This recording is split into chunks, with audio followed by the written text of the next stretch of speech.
First thing I want to do is talk a little bit about what you do. The Afrocentric psychologist, is that right? Yes, that's correct. How did that name come about for you? So I believe really strongly in having an African-centered influence to how I do my job as a psychologist. And so that really involves being spiritually grounded, being collectivist minded, and really focused on kind of like a co-creation of reality between myself and my clients and my students and the folks that I supervise as clinicians. And at Spalding University, you had the Collective Care Center. What is that exactly? So that was one of a few racial trauma clinics that exist in the entire country. And our job is to provide free healing and education and training to those folks that are looking to heal from race-based stress and trauma. And this is one of the few, you said, in the country? Yes. You have to be very proud of that.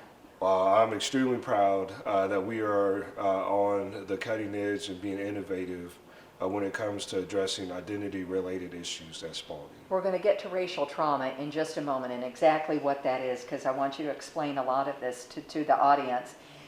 First question, how did you get into this line of work? I saw a recent interview where you said you're the first doctor in your family. So how did this come, the field of psychology, and to be the first doctor in your family? Sure. Well, I can't start any narrative here without first giving thanks and honor to my grandmother, Roberta Kniffley, because without her, I would not have the commitment to being in education, to getting an education, and then also to ultimately becoming an educator myself.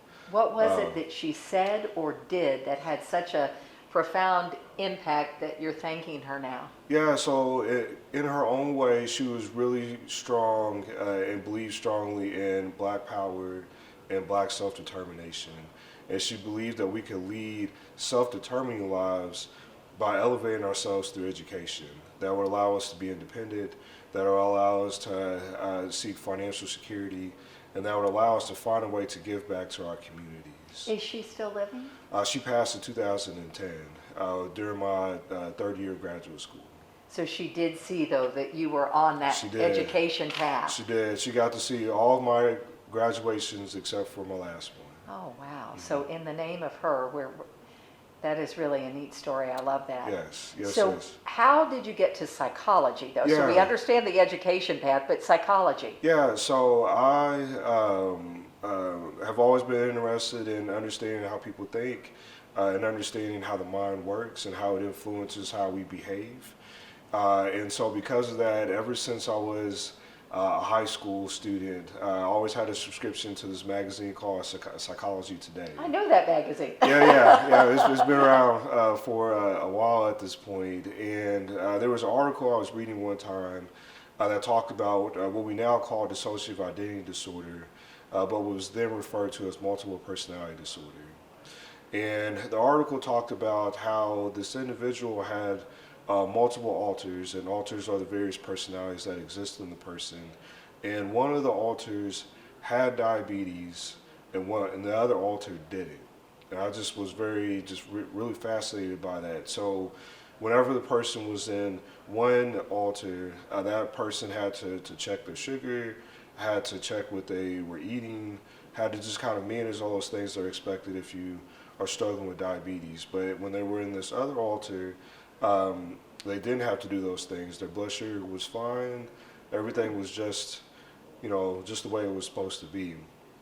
And so I was always just amazed by the influence that our minds can have over our bodies, that can literally take away and give disease. So you were just then the power of the mind, and what that could be the strongest tool of all. And I'm assuming then that comes into play with the work that you're doing now. Oh, for sure. So if the mind can heal and then cause damage to the body, imagine if someone is able to train their minds, the healing that they can offer to themselves, especially around issues related to racial trauma, and the healing that they can offer to their communities as well. Because if you're able to channel how you think, you could then channel how you behave and how you engage with others. Well, let's go back to racial trauma and tell us a little bit about that. So when you say racial trauma, what do you mean exactly? So it's the experience of racism and discrimination that causes trauma to occur for individual and different types of trauma symptoms. So feeling anxious, having loss of concentration. There's this word that's called alexithymia, and alexithymia refers to an inability to communicate one's emotional experience. And that's also something that happens when one experiences racial trauma as well.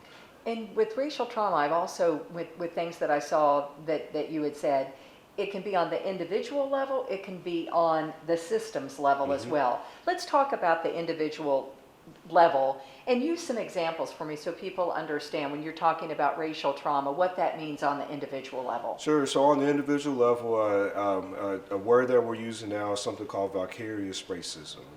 And what vicarious racism refers to is when you bear witness to the racist experiences that someone else has. And this can happen in social media, this can happen in our daily lives, in our workplaces, in school, etc.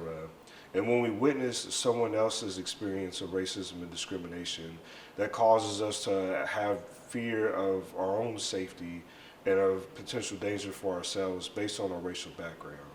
And that's an example of kind of how one might experience individual racial trauma, is by witnessing vicarious racism and then having a fear of danger based on one's identity. So when we see police shootings, when we see folks advocating against movements such as Black Lives Matter or things like that, and that causes fear for folks based on their racial identity. And then we're constantly exposed to those images in our social media. We're constantly having conversations around those topics as well.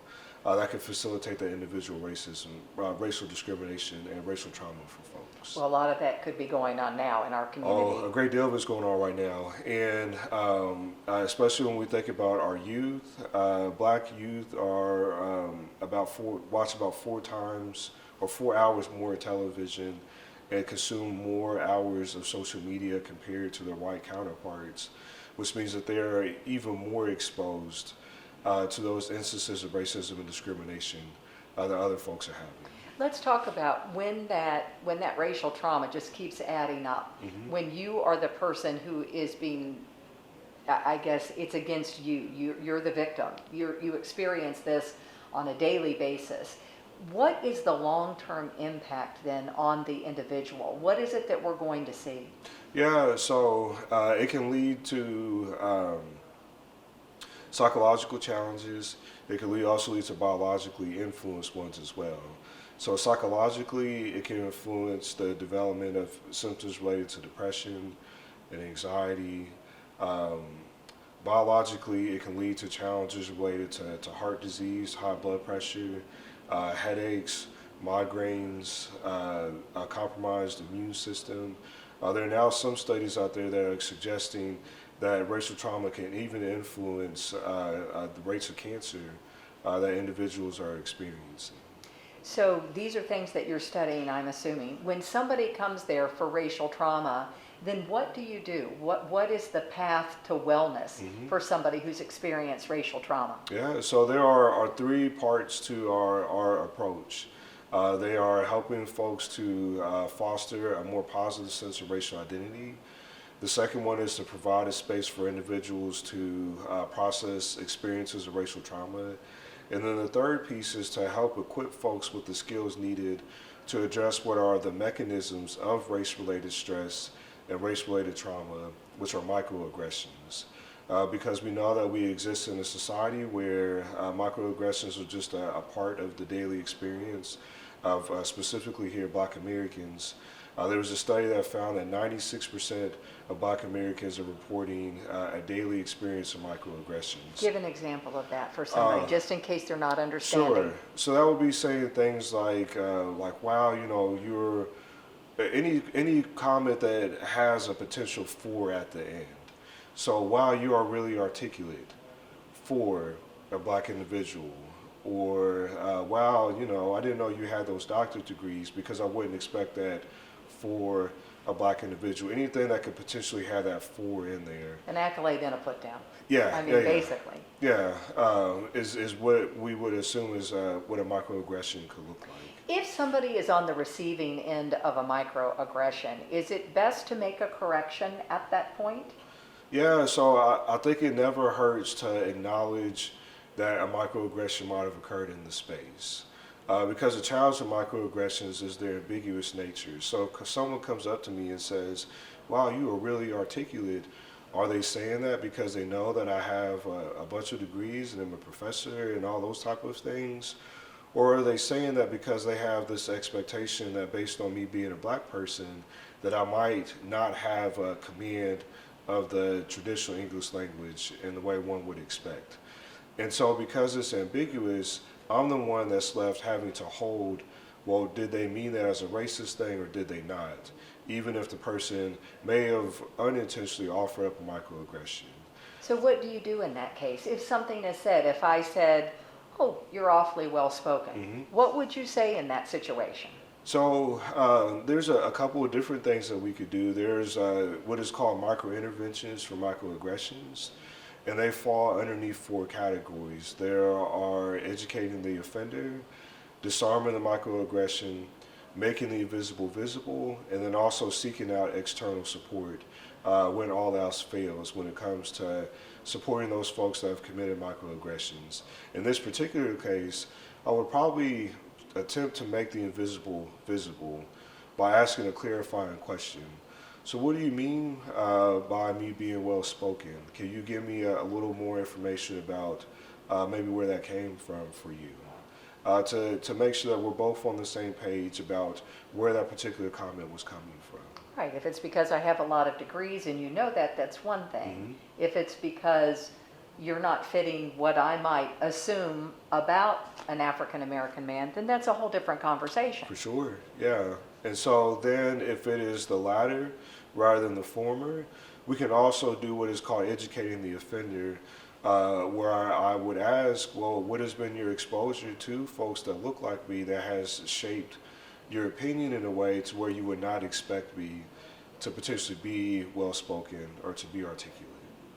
So in that space when that happens, have you found, and I don't know if you personally, so I'm just going, let's Sure. I'm assuming personally this has happened and you've confronted a person. Well, more than once, yeah. Okay, so how does that usually end? Are people grateful and acknowledge that they needed to be educated, or do you have the other experience where people are like, oh, quit being so sensitive, I didn't mean anything by that? Yeah, so it depends on where the person is on their own diversity journey. If they're in a space where they are welcoming and appreciative of correction when it comes to cultural understanding, then of course they will be, happy and humble to receive a different way of thinking about things that have challenged their belief system.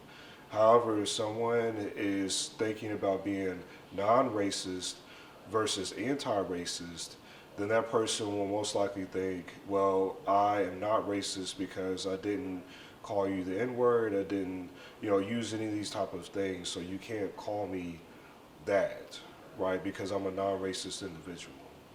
How do you educate somebody who just is the non-racist and doesn't see the difference? Sure. What you have to do is you have to highlight the connection between the systemic and the individual. So usually folks only see individual acts of racism and think that because I do not engage in those intentionally, that means I'm not a racist individual.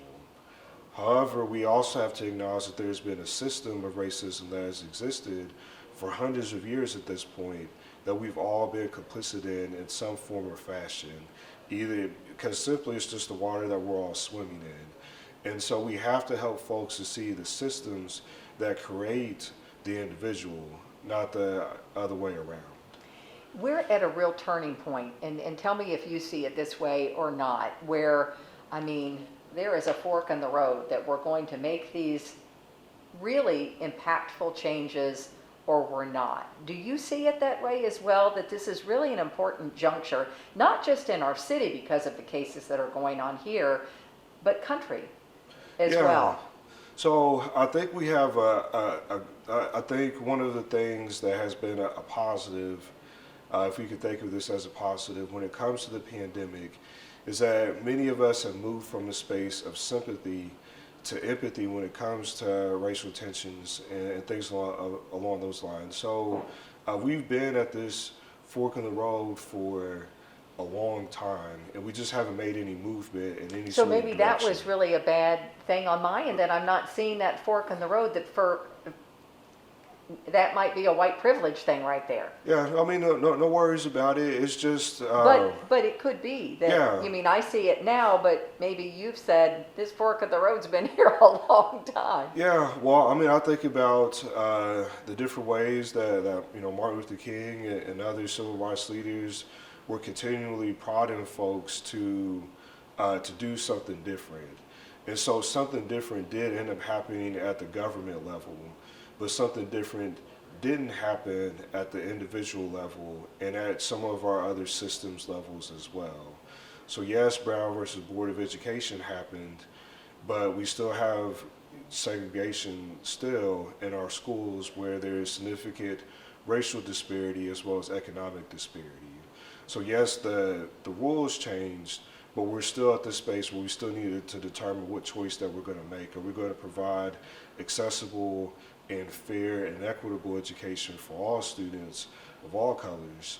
Or are we just going to say that, well, we made this law that allows us to kind of do some of the things that we're doing now? So look at the overall systems and how can we break those down and make those just moving ahead for everyone. Yes. You said something back then I want to go back to for just a second, that we've moved from sympathy to empathy, and COVID had something to do with that. Explain that to me. Yeah, so one of the examples that I give is that, so I have some animals at home, and one of the commercials that oftentimes comes up on the TV is like ACPCA, it's the animal protection folks, and that is one of the saddest commercials I've ever seen.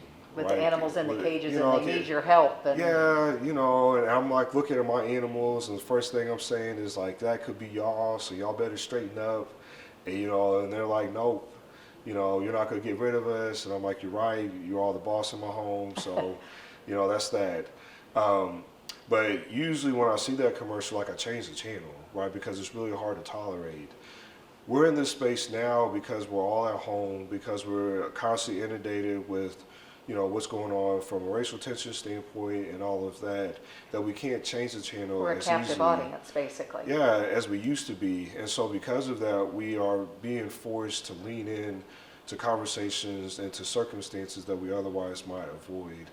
And because of that, and because we're essentially all in this collective trauma together, that has heightened our empathy towards the suffering of others. And so we're more able now, many of us are more able to see the suffering that comes along with racism and discrimination, because we can't change the channel, and because in many ways we could see ourselves in the lived experiences of other folks, because we're all kind of experiencing the same thing.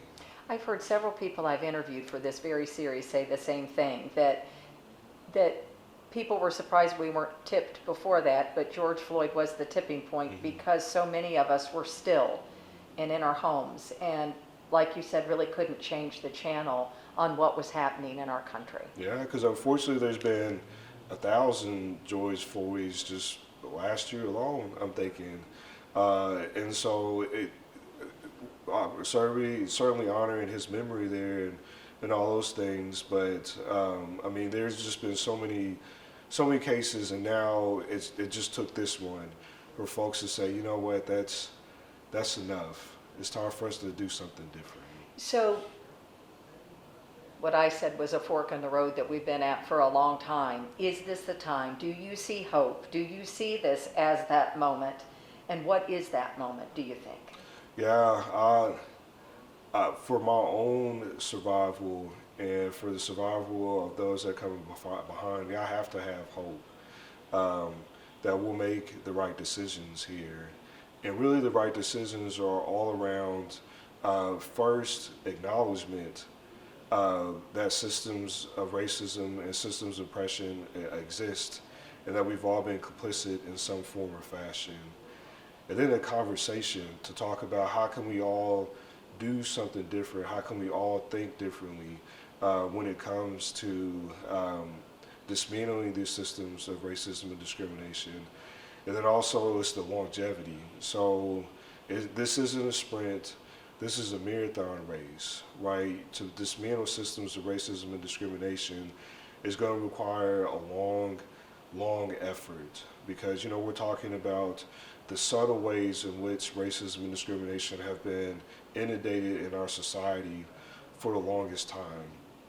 From something as simple as me being able to find Band-Aids that are the same color of my skin, to being able to Google images for black males and not just see those that are sexualized in nature, but also representative of the variety of ways in which black males can present, to seeing ourselves in our curriculum, in our education setting, to seeing us have equitable access to healthcare, to seeing challenges when it comes to gentrification lead to economic opportunities for those folks and all those things. And each one of those areas is going to take a significant amount of time. So first we have to acknowledge, then we have to have conversation, and then we have to be willing to settle in for the long haul. Let's talk about, I guess, and I'll ask this question to you because it's what I struggle with the most, people who aren't even there yet to acknowledge. Is there anybody that you write off and go, you know what, I'm not going to change their view, I got to move on? No. Well, you're nicer than I. Yeah, no. I believe that sometimes people don't know what they don't know, and really what's driving a lot of the resistance for folks is fear. And it's fear of the unknown, because many of those individuals are fearful of folks that they've never even met before. They're only exposed and inundated with caricatures and archetypes of black individuals. And so, the hope is that if folks are willing to be around folks to at least get a different perspective, then maybe that will change things. As someone that does a lot of diversity consultation and diversity training, I've oftentimes found that it's not my job to change people's minds. And maybe that's one of the places where we might differ a little bit. Because I believe that you will think what you think, but my job is to offer a different perspective and then to help educate you around what might be the potential cost of the perspective that you might hold, right? And neither one of those requires me to do anything except for offer up information and a different approach. And that's kind of how and that's why I won't write folks off. That's why we'll continually have hope, because at the end of the day, I believe that we're all fighting for the same thing. Just the cost for some individuals is much greater than the cost for others, and we have to acknowledge what that cost is. I love that. That would be a perfect place to end, but I have a few more Okay, questions. sure. And one of them was, I loved your trips when you went to South Africa. And some of the things, there was a saying in particular that I absolutely loved in one of them, and that was, if you conquer the enemy within, the enemy without can do you no harm. Mm-hmm. Explain that, what that means to you on a personal level, but I loved that, and how that came about on that trip. Yeah, so as we had talked about before, I'm the first doctor in our family. And I'll recall as a youth and even as a young adult that I didn't know a single doctor of any kind that was a black individual. Like, I didn't meet my first black doctor until I was a junior in college. And so one of the things that happened because of that is I didn't believe that was a route that I could go, right? So I'm a black psychologist now, mostly because I met another black psychologist. Wow. So that role model, that mentor was huge. Yes. And as a part of that, it required me to dismantle my own beliefs about what I was capable of. And those beliefs were rooted and tied to what is called internalized racism. So believing that I couldn't be a doctor, or believing that I could not be good at school, or that I shouldn't read, or shouldn't have good grades or things like that, all of that is rooted in internalized racism.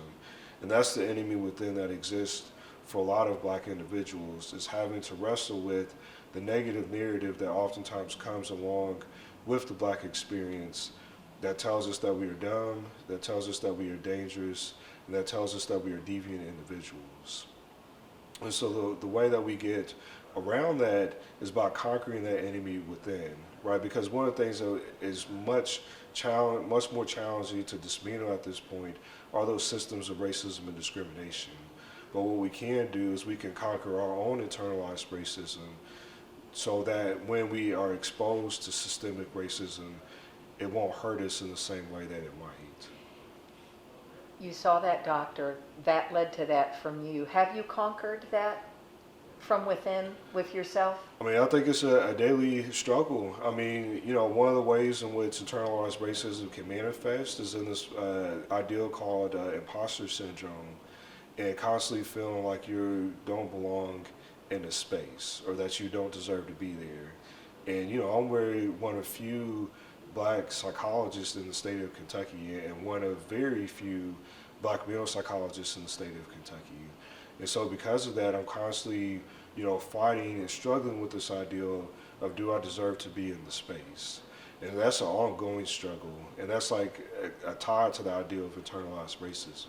What would your grandmother say to you about that? She would say, baby, you deserve to be here. Don't let nobody else tell you what you can do.